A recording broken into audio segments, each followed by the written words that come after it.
All right, what's going on, everybody? Welcome back to another episode of Elijah Talks Ball. Monday Night Football doubleheader is in the books. Week 7 has concluded, and we're starting to see teams separate. Some other teams show their true colors, and we're going to break down Ravens and Bucs, Cardinals and Chargers, one close game, one not so close game, and just looking forward to seeing how things unfold throughout this year. We're already halfway through the season almost, and this is where things really start to kind of pan out, and you can see how this thing is going to kind of fall into line, so to speak, as the season continues. You see your pretenders, you see your contenders, then you see teams that, if you're a fan, you're just crossing your fingers that you're competitive, but you lose, so you get a high draft pick. So we're going to jump on all into it. First, like and subscribe. Comment down below. Let's talk football in the comments. Obviously, love talking ball. That's why I'm doing this. Hope you guys enjoy listening to it. Always want to hear your feedback as well. So feel free to interact. I'll comment back. We can debate. That's what this is here for. So without further ado, let's hit the Ravens and the Bucs first. First Monday night game tonight, and I gotta say, the Bucs came out ready to play. And for a minute there, it felt like the Bucs were gonna run away with it for a second. They go down, they get a touchdown, beautiful pass from Baker to Mike Evans, his 100th career receiving touchdown. Then they get the ball back, they go down, and Mike Evans drops a pass. Then they have a holding call, and then Baker throws a pick. And I got no issue with gunslingers like Brett Favre, Baker Mayfield, Jordan Love, Josh Allen. They're going to make silly decisions. They're going to throw picks. They're going to have turnovers. It's how much can you offset those turnovers by making big plays. And since Baker has come to Tampa Bay, he's been offsetting those plays big time. And you saw it tonight in the first quarter. Looked like one of the best QBs in the league, going up against arguably the best QB this year in the NFL with Lamar Jackson on the other sideline. And he was outplaying him early in this game, just slinging it around. Looked like he was back at Oklahoma. But you just can't throw picks in the red zone. These are automatic points. Once you get down there, you're pretty much going to chip it in for 3 at the least. And we always hear that saying, miss high and make sure your receiver is the only guy that can catch the ball. And a lot of the time with young QBs and gunslingers, no matter the age, they just feel like they can make every throw. And granted, they could probably make 98% of them. But you can feel when that interception happened, they missed a serious opportunity to kind of put their foot on the necks and maybe not close out the game because it was so early. But you can really dictate the game from then on. They have Derrick Henry and Lamar Jackson. They want to run the ball. They don't want to air it out. They want to get a lead and crush you and dominate you in the trenches. They've got good secondary pieces with Hamilton and Nate Wiggins. Marlon Humphrey had 2 interceptions in the first half, and then he left the game. It's like, probably could have gotten 3. Was playing lights out. So they want to be ahead and crush you, and throwing that pick in the end zone of all places where, you already had a touchdown get dropped, and then you had one get called back, and it just hurts. So instead of being up, at that point would have been 17-0 or 17-10, I can't remember. Would have been a huge moment early in the game to kind of say, yeah, you're on our turf. This is not going to be easy. We don't care how hot you've been lately. Let's see if you can, fight back in this game by passing the ball. Bet you can't. And then the Ravens rattled off like 35 straight points. And at that point, when the Ravens start rolling, you can argue there's no better team in the NFL once they get moving. I would say the Lions and the Ravens, when they start feeling themselves, they're almost impossible to stop. And Lamar Jackson, just a lights out night, 50 yards rushing, 17 for 22, 5 touchdowns, 250 yards passing, no interceptions, no turnovers. Just so dominant. You know, we're hearing about, well, who's the MVP? Was it Sam Darnold? It could be Jared Goff, Josh Allen. I think Lamar is in line to, if he keeps playing like this, win another MVP. Now, he can win MVP every single year. We need to see him step up in the playoffs and play the same football that he played tonight in the playoffs. Because if they do that, nobody's beating them. They're winning the Super Bowl 10 times out of 10 if Lamar can bring the same play that he brings in the regular season to the postseason. Because I guarantee you, even though their defense is struggling right now, it's not for lack of toughness.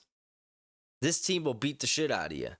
They've just got some holes to fix up, in the secondary, on the defensive line to kind of re-solidify stuff. But their offense is just rolling right now.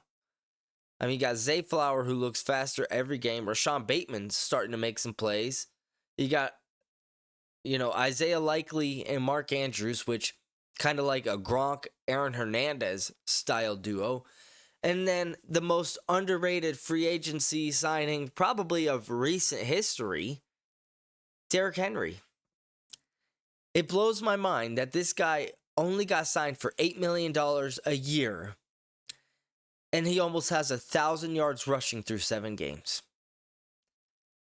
And I'll tell you what, if you're the Cowboys right now, and I'm singling them out because they're the one team that for 2 years in a row needs a run game more than anybody, and Derrick Henry trains in Dallas, and you didn't want to pay him $8 million because you couldn't afford it. America's team, highest revenue probably out of everybody, couldn't afford $8 million. This whole notion that you don't want to pay running backs a third time. You don't even want to pay him a second time. You just want him for the first 4 to 5 years and you let him hit free agency. Well, yeah, that's applicable to probably 95% of the guys. But have we not learned that Derrick Henry is just built different? And, it clearly seemed like the first couple weeks, the Ravens were trying to figure out how they want to use Derrick Henry. Because they do a lot of out of shotgun stuff. Derrick Henry's strength is lining up in the I formation, getting the ball with a running head start, and just dominating you. And maybe the first 3 quarters, he's only got 45 yards rushing. But in the fourth quarter, he can easily put up 100 on you. And he just closes out the game. We saw this last year with the Chiefs and Ravens. What did they need? They needed a physical run game. They got carried away with passing the ball, which is just not their identity. It never has been. Granted, Lamar, I don't think gets enough credit for being a good pocket passer. He's been dominant this year. But obviously, his legs are his best weapon. And now you've got the true meaning of thunder and lightning in the backfield. You got to think if they meet the Chiefs again in the playoffs, which they seem on a collision course right now, if they can stick to the game plan, even if they're down 7, down 10 early, keep running the ball. You're wearing down that defense. Running the ball throughout the first 3 quarters is almost identical to boxing, where you're just throwing body shots for the first few rounds, and you're wearing them down. Then you get to round 7, round 8, the guy's tired, and that's when you can go for your knockout punch. And that's what Derrick Henry brings you. He brings you that knockout punch ability after the team has been worn down. So they've figured it out. Seems like they have unlocked it. He has been on an absolute tear. Lamar MVP. You got studs on defense. And the crazy thing is, the defense isn't even playing that great right now. But the offense is better than we've ever seen it. So, just hard to bet against the Ravens at this point in time. They just look so damn good. On the flip side, the Bucs, you started off, it felt like there was no way you were going to lose this game. You came out slinging it. Baker, when he gets hot, he's fun to watch, man. And he gets in these zones, and he's just Brett Favre incarnate. Like, just slinging the ball all around the yard. And, he's got this moxie about him that guys really rally around. Obviously, losing Mike Evans tonight, that hurts. But, there's still some pieces on that team. And I think what we've learned over the past couple weeks is the Saints, they're dog shit. The Panthers are mushy dog shit. And the Saints are, being digested right now. Or, the Falcons. So, even though the Falcons right now, which they did drop that game to Seattle yesterday, and they have the tiebreaker with the Bucs, there's a real argument that they should only have 1 or 2 wins with some of the wins they've had. The Eagles game, if Vic Fangio just decides to not play prevent defense, they probably lose that game. Or Nick Sirianni decides to run it, they lose that game. And then, obviously, the Bucs game, they get the coin toss. That one could have been up in the air. So, a couple close games. The Bucs seem like the best team in this division, and you're only 4-3. It's not like you dropped this game, you went to 3-4 or 3-5. You're still 4-3. You still have a firm grasp on your division. I would say Kirk Cousins and Baker Mayfield, if I had to choose one, that's actually really tough. Because Kirk Cousins, when he's on, he is dominant. But I think what Baker brings you is just, he's got that championship quarterback moxie to him. And he's a little bit more mobile. And like I said, when he's hot, he's unstoppable. So you're starting to get some defensive pieces back. And Todd Bowles, that stuff will auto-correct itself. He's a great defensive mind. So I think you're still in good shape. Listen, you're not the only team that the Ravens are going to hang 40 points on. And you put up 31 against their team. And besides a couple turnovers, one bad play, one great play, you're really in this game. And you showed a lot of heart, kind of fighting and scratching and clawing back. So, no reason to worry for the Bucs. Listen, like I said, Ravens, there's a legit discussion that they're going to win the Super Bowl this year. They're a fucking toenail from beating the Chiefs week 1. Kind of a fluke second game of the year against the Raiders where, if they play that game 9 times out of 10, they win. So, and then they've wiped the floor with everybody else. So this team clearly one of the best. And the Bucs, I would say, I picked you to win the NFC South. That's looking pretty good right now. I think you got to feel good about your team. So hopefully injuries on both sides, stay away. And Mike Evans gets back healthy. Tyke Smith went down. Obviously Marlon Humphrey left the game with a knee injury. Didn't seem too serious, but he's their star corner. So hopefully if the injuries don't become a factor in your season, you're looking at playoffs for both of these teams and Super Bowl for the Ravens. Moving on, Cardinals and Chargers. Cardinals, ironically, kick a game-winning field goal with the kicker the Patriots had, who they let go because he couldn't make kicks. And so you got to be happy for him. Chad Ryland hits a game-winning 32-yard field goal as time expires. Defensive battle in this one. I'll tell you what. You're looking at 2 of the better safeties in the game on each team with Budda Baker and Derwin James. And you can tell these teams, they're well coached. They're very disciplined. They don't make a lot of head-scratching decisions.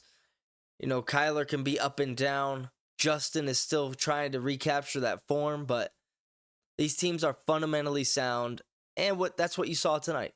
Maybe not the most exciting game, but the true measure of a team is if they're sound on defense, that means they're well coached. And that means they're smart. And even though the Cardinals don't have a ton of big names, Jonathan Gannon has that team playing scrappy as all get out. So, I'll tell you what, the ultimate wild card in the entire NFL, especially the NFC, is Kyler Murray. He is, with Halloween coming up, he's kind of like somebody handing you a bucket of candy, and your favorite candy is in there, but there might be a razor blade in there too, and you might get your favorite candy bar and might get your hand cut. That's how it feels like with Kyler Murray. Some days, best player in the league. Other days, are they going to move on from him? So it's this roller coaster ride that we've talked about. But tonight, when he made that 44-yard scramble for a touchdown, which proved to be, one of the biggest moments in the game in the third quarter, it's hard to defend somebody like that. He's 5'9", 210 pounds. Damn, that guy can scoot. And the arm talent is incredible. You want to see them get Marvin Harrison Jr. involved a little bit more. Not sure what's going on there. It kind of seems a little weird. Doesn't seem like Kyler really looks for him. So maybe there's something internally. He's also a rookie, only playing his 5th game because he missed a game due to concussion. And so they're probably still working out the chemistry. But, I've never heard announcers talk more about one player trying to get them the ball more and more. But I get it.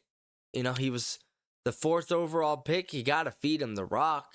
You didn't draft him that high to just have him run decoy routes.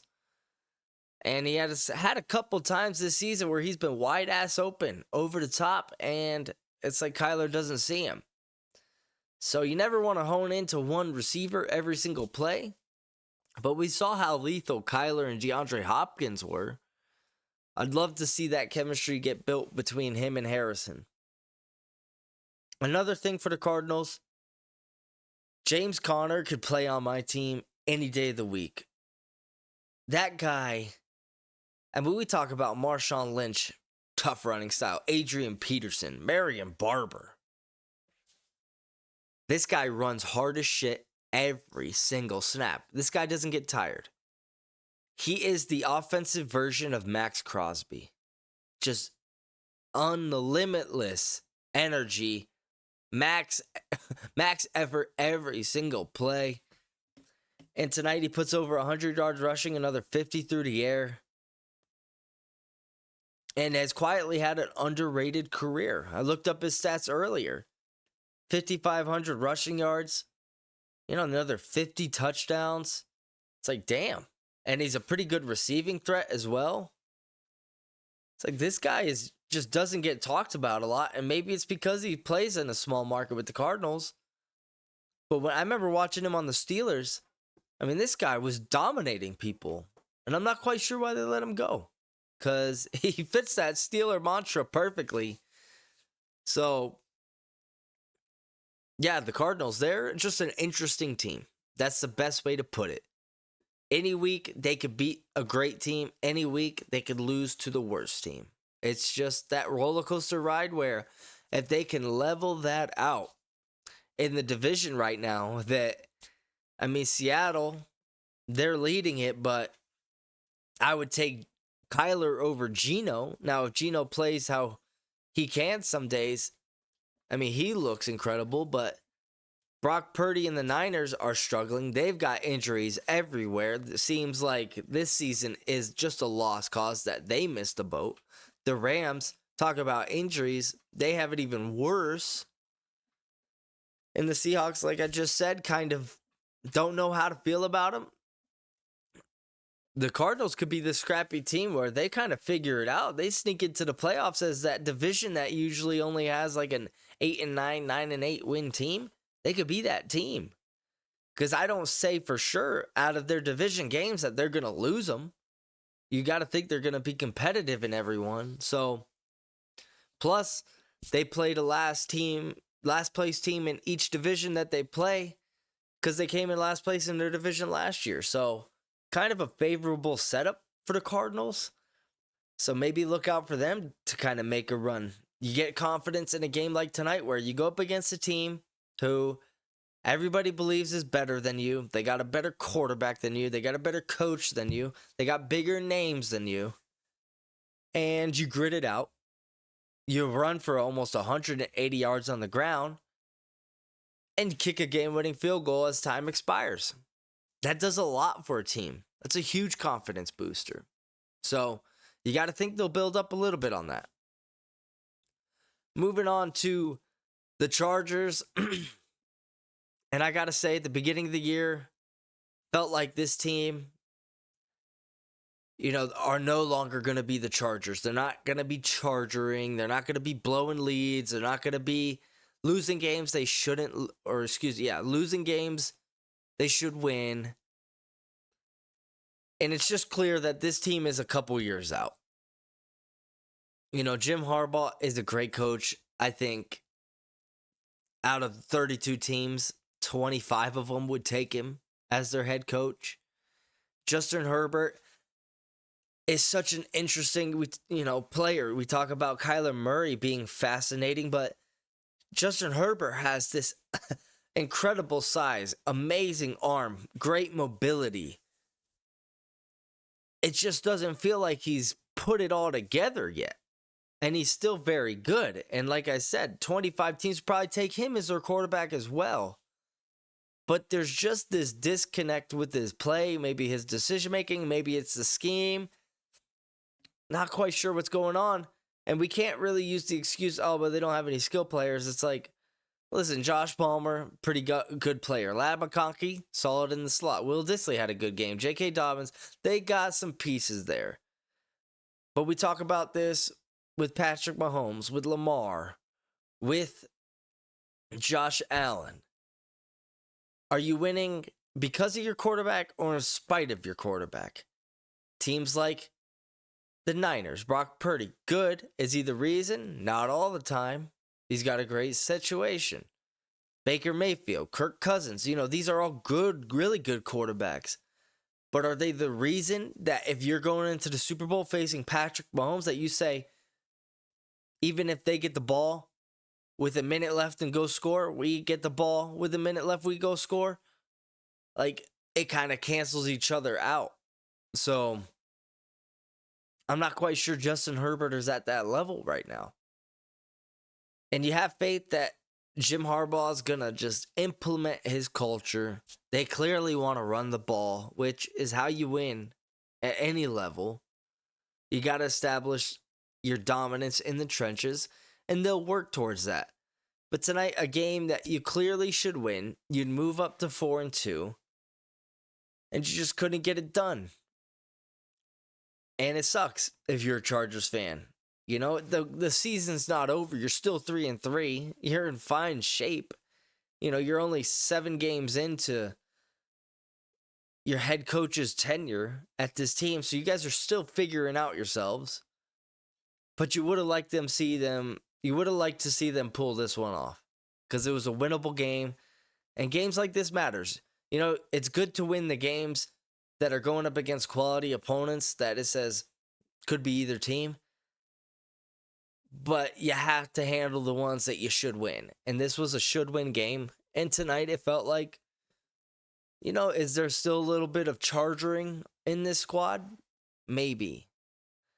It's a good thing they didn't get blown out. They did get dominated on the ground, but Arizona's going to dominate a lot of players on the ground. But they're building that culture. You got to feel decent about the direction, but you got to see more out of Justin Herbert. That's my number one takeaway in today's game. You got to see elite quarterback play out of him. I mean, we saw Drake May with the Patriots, who have a worse supporting cast and worse coaching than Justin Herbert in his second ever game, look better than Justin Herbert, and Justin Herbert's in his 5th year. So I'm not saying Drake May's better than Justin Herbert. I'm just saying you gotta. At what point do we call a spade and say, maybe he's not that good as we thought? Yeah, he's talented. Yeah, he's got the size. Yeah, he's got the athleticism. But sometimes guys, if you make it to the NFL, you've got all the tools. But sometimes you just aren't a good enough football player. So if this keeps happening to where he's not willing his team to just make that third down play that you absolutely need. We saw it with Patrick Mahomes. He's having a fucking terrible year. And there's got to be something going on. You know, Andy Reid, I'm not quite sure what's happening. He has just not looked himself for the past 2 years. But he just figures out a way to make these clutch plays, even in a game where 2 interceptions, has been looking terrible. Scrambles down the sideline for 33 yards when they needed a first down. Or, you know, just finds a way to break a sack and hit Travis Kelce over the middle for 7 when you needed 6. And you just don't see Justin doing those things. And to be an elite quarterback, that's what you have to do. So that's my takes on the Monday night games. A couple other things that went down on Sunday. Lions beat the undefeated Vikings in thrilling fashion. And we mentioned the Lions earlier. Jared Goff is just playing at an undeniably perfect level right now. I mean, he has just been on a heater. You know, he's one of those pitchers that it seems like every 5 days they go out there and it's 8 innings, 3-hit ball, 10 Ks, and you can't touch his stuff. That's how Jared Goff is playing right now. Just lights out, carving up Brian Flores, and not just dinking and dunking. He was moving the ball down the field. I gotta say, to me, if I had to cast a vote, it'd be between him and Lamar right now for MVP, and it's hard not to give Jared Goff the nod. You know, this guy was cast out. We know the story. From LA, former first-round pick, kind of gets just pushed to the side in Detroit like, it's your problem now. And he has just shown that he has incredible mental toughness. He's got a fire like Tom Brady.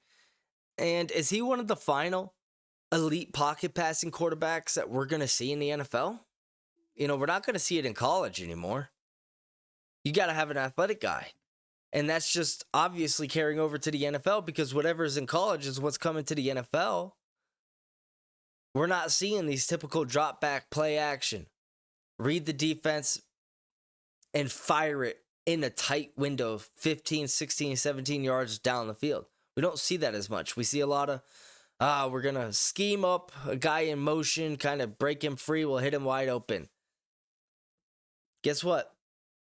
Tom Brady, Peyton Manning, these guys made tight window throws 10 to 12 times a game.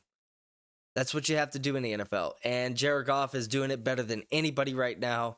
You got to say that the Ravens and the Lions have the best offenses by far in the NFL. Another matchup that was really great is Texans and the Packers. This game had a chippiness to it. It also had a possible Super Bowl matchup feel to it. Definitely a playoff style atmosphere and physicality in the game. Packers defense is figuring it out.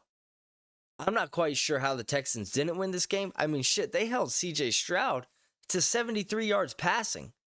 That's freaking insane, but they turned the ball over 3 times. So they should have definitely lost this one, but that defense was playing so lights out. And Jordan Love, we talk about, you know, Baker Mayfield earlier, and I think Drake May matches up in this conversation, which is what we've been seeing from him through 2 weeks. Jordan Love has this gunslinger mentality. He's more Brett Favre than Aaron Rodgers. He's going to throw some shitty picks, but he's also going to throw some amazing touchdowns. And, you know, if you turn the ball over once a game, but you also score 3-4 touchdowns a game, I'll take that any day of the week. Now, you got to rein it in a little bit because come playoff time, the good teams will just capitalize on your turnovers, and it's too late. So, it's still early in the season. I think we forget this guy has barely played a year and a half of football in the NFL. And it's not like he came right out of college and was just, hit the ground running. He sat for 3 years. So he's still almost in his infancy as an NFL quarterback. And every week we're just seeing him putting together better and better. They've got, a plethora of wide receivers and tight ends and a great running back and an amazing underrated coach. And he diced up that Texans defense, which, maybe has some more holes in it than we thought, because Drake May found some yards on it. Now Jordan Love, and, I wouldn't be worried if I'm the Texans. Obviously, you're still 5-2. The Colts, Anthony Richardson couldn't hit the broadside of a barn if he was 3 feet away from it. That's how inaccurate he is. The Jags, yeah, they beat the Patriots, but nobody's taking them seriously. And then the Titans, top 5 pick. So you should have this division wrapped up. But this definitely had a Super Bowl feel to it, because CJ Stroud, yeah, he had a clunker. Teams are going to have clunkers. Players are going to have clunkers. It's just sports. And like I said, that Green Bay Packer defense is starting to figure it out a little bit. Their defensive coordinator came from Boston College. They're starting to kind of figure out their identity. Lucas Van Ness, Rashawn Gary's been lighting it up. Quay Walker in the middle. Xavier McKinney, Jair Alexander. They got some guys on that defense, and we know the offense is great. Texans, Will Anderson, Danielle Hunter, that plays anywhere. And then Jalen Petrie loves to come up and just fucking knock your mouthpiece out. Derek Stingley, great corner. So this is easily a possible Super Bowl matchup. And I picked the Packers to go to the Super Bowl against the Chiefs this year. A lot of teams had Houston in the Super Bowl as well. So that would be an amazing and fun matchup. I'd love to see it. And I definitely think these teams have the potential. One more thing before we sign off, and I got to shed some light on it, baby. Drake May. This guy looks like a stud. And I know that he's only 2 games in, and he just played the Jags. And even though we've lost both games, he looks like he's going to be a legit NFL quarterback. He likes to play for the pocket, obviously has the athleticism to do what he needs to do with his legs, but he made a couple throws Sunday morning that, epitomize NFL quarterbacking. He had a beautiful post route to KJ Osborne for a touchdown late in the game. He had a nice sideline ball to Kayshon Boutte, who is just making plays. He had a nice scramble on 3rd down, broke a couple tackles, 20-yard gain. He can sling the ball. No turnovers as well.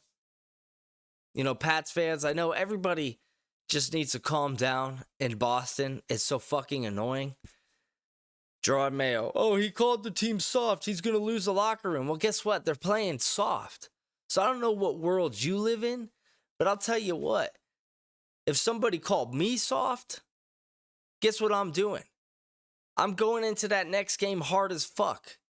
Okay? I'm not going to let somebody challenge my masculinity and my ego and not do something about it. So maybe all these Boston sports journalists are a bunch of fucking beta male fairies that can't take a little bit of criticism, but I can guarantee you, out of 53 guys in that locker room, you got to think at least 2/3 of them said, yeah, we are soft. And he is right.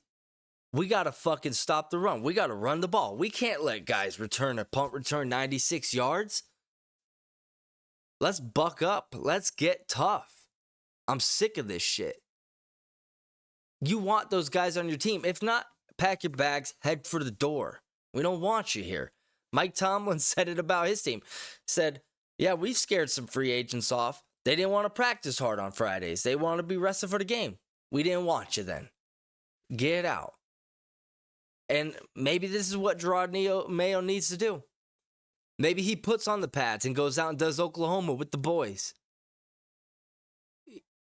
I'm getting tired of these people acting like 7 weeks into a team that we clearly knew was a rebuild. It's 2 weeks into our starting quarterback. We have a different offensive line every week. We've lost our leaders on defense. And we're acting like he's the worst coach of all time. It's been 7 weeks, guys. Did you think we were going to the Super Bowl? Take a fucking breath. It's ridiculous. The guys obviously know that Gerard has preached to them since he got there, and 7 weeks into the season, we got to be tough. We got to play tough, physical football, especially in New England. He's not going to tell people in the media something he's not telling the team.